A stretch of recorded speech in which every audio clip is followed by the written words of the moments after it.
How's it going, everyone? Welcome to another episode. It is a cloudy day in southern Ohio, and I've just been waiting on this rain to end. It's been raining all morning. We have had so much rain in the last 2 weeks. It's been insane. Everywhere is just blown out. Like I said, I've just been waiting on this rain to go ahead and end, just because, not that I'm scared to go out in the rain and fish. I mean, I fished in a blizzard, so that's not the problem. The problem is it's just not as nice to film in, and you can't use this camera. I can't use I have to keep the GoPro in the waterproof housing. The audio is terrible, so that's why I waited. And I want to target something that I don't know if it's going to happen today. It's pretty challenging, and I've been trying to do it off and on this whole spring, and I want to get this completed. This is a goal for mine this year before the spring ends and the spawn ends, is I really want to get some footage of underwater bed fishing. And I'm not going to go into all the stuff that's went wrong with it this year, but this is one of what I consider one of the most challenging parts of fishing to capture, and whether you post it on the web or not. And I've done it a few times in the past, and congratulations to anybody on YouTube who can do this, because it's definitely tough. So enough talking. Let's go ahead and get on the road and start catching fish.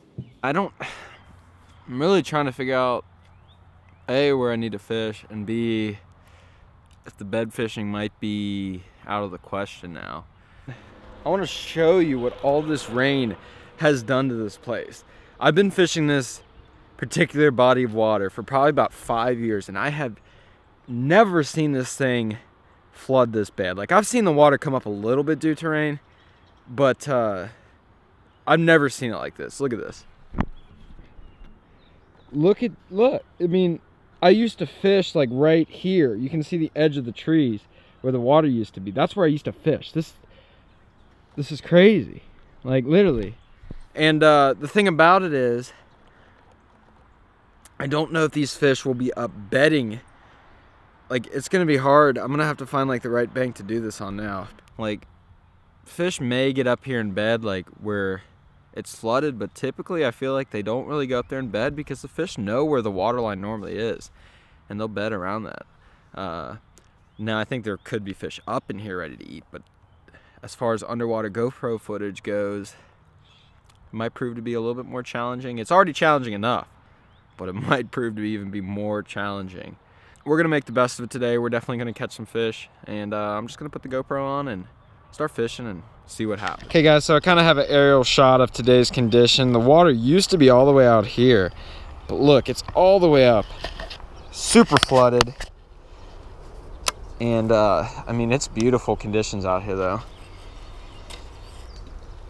Toss my deeper out here, get a read on the water temperature. And I'm also kind of curious as how deep this thing is. I've always wondered how deep this thing is. We're about to get an idea. I can't cast out in the middle, of course, but we're gonna see how deep this sucker is. Look at that right there, barely, I mean barely off the bank right there, and it's 15 feet. I mean, wow, that's deep. I've been coming to this place for 5 years, and I've always been very curious. I mean, who wouldn't be? this very deep blue quarry, rock quarry, who wouldn't be? Look at that right there. 47 feet, it's nothing. 47 feet, we're marking fish out there. Look at that. But I mean, that's typical. A lot of these in this lake, you catch them casting off the bank pretty far. I've caught, I've caught, now that I see this, I know I've caught fish out of 50, 60, 70 feet of water probably, because I've caught them further off the bank than that. But yeah, look at that school right there. Pretty cool. And I mean, I don't know if you can kind of tell where I casted, but I casted right around in the air. I don't know if you can see it, and that's not even far off the bank. You have to compensate. I got a 25 feet, and I'm casting off this rock ledge. So I mean, if I could actually get down there once it's dry and really launch one, I'm sure we'll mark a lot deeper water than that. But that's kind of cool. I've always wanted to see what that looks like. Let's go ahead and get fishing.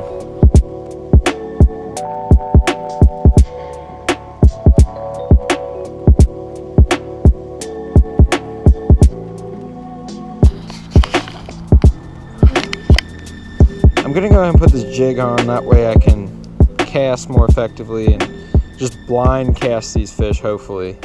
This might be the best bank as far as accessibility. We fish all day too, right here.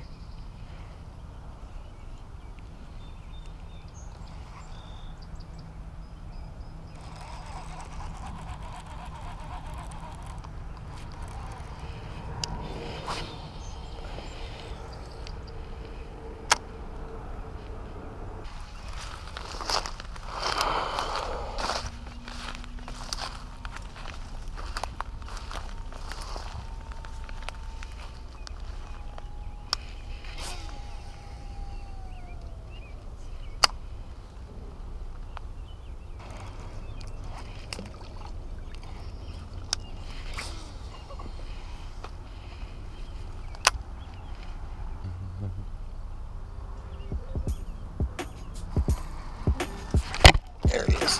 There's a fish. Oh, oh, that's a good fish. Yes. Oh, it's a big one. Man, I think. I can't tell. Hold on. He's fighting good.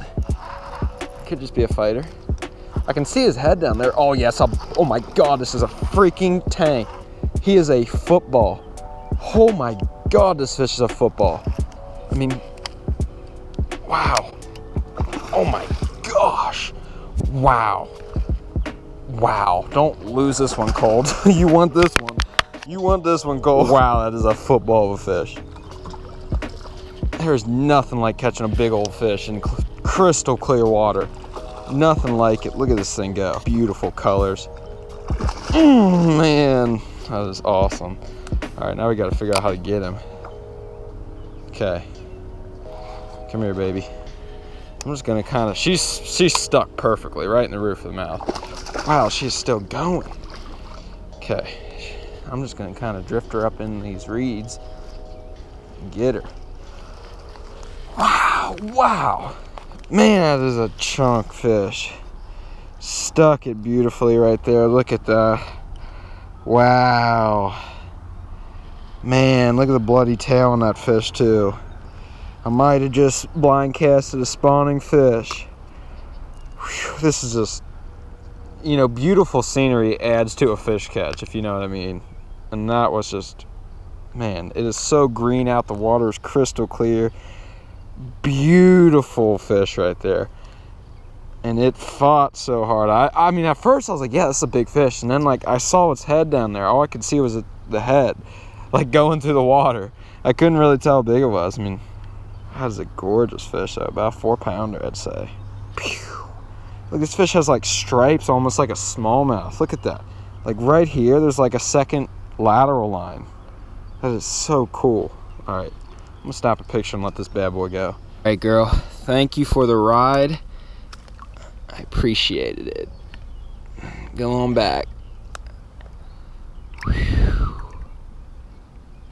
Look at her go. Look at her go. See you, girl. That was a awesome fight. Awesome fight.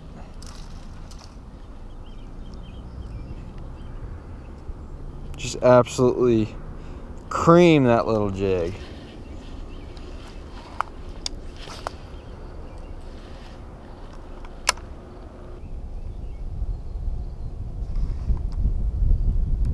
So here's the predicament I'm in right now. If you can see, normally I walk along this bank, but that is not going to happen today. It's too flooded for that. So there's really not that many places I can fish. So what I'm gonna do is I'm gonna walk around to like a steeper bank, and that's pretty much the best chance. Like, I think I can catch some fish today. I already caught a nice one, but I mean, I'm really just struggling for places that I can get down and access right now. All right, everyone. I feel really stupid right now, and I feel like this is a really dumb way to end the video. It is nearing the end of our adventure today. The fishing has just been very hard to access this lake right now. Plus, I just did something very unintelligent, if that even is a word. I mean, it probably makes sense because it was stupid. But, so I broke off my jig, and I only brought two. I brought a jig and a hook, and I broke off the jig on these rocks right here. And then when I was retying, my weight fell down. If you can see down here, I got a lot of rocks behind me that fell down in one of the crevices. So, I mean, I was getting ready to leave there anyways, so, you know, it doesn't really matter, I guess. But just one lesson is always come prepared and a little bit more tackle than you think you need. I've been doing that a lot lately just because I like to travel light when I'm at a pond. But, you know, a few extra hooks or jigs or weights wouldn't have hurt anything. So with that said, guys, thank you guys for watching. Hope you enjoyed the video with this crystal clear water. And I know I didn't catch a ton of fish, but like I said, this place was just really tough to access. You know, everywhere is just flooded, and you can't get it, you know, down the bank. So as you can see right now, I'm standing on a rock ledge, looking down at the water. So thank you again for watching. If you did enjoy the video or learn something, be sure to like, comment, and subscribe. I will see you guys tomorrow on the next episode of Big Bass Master 1. Until then, peace out.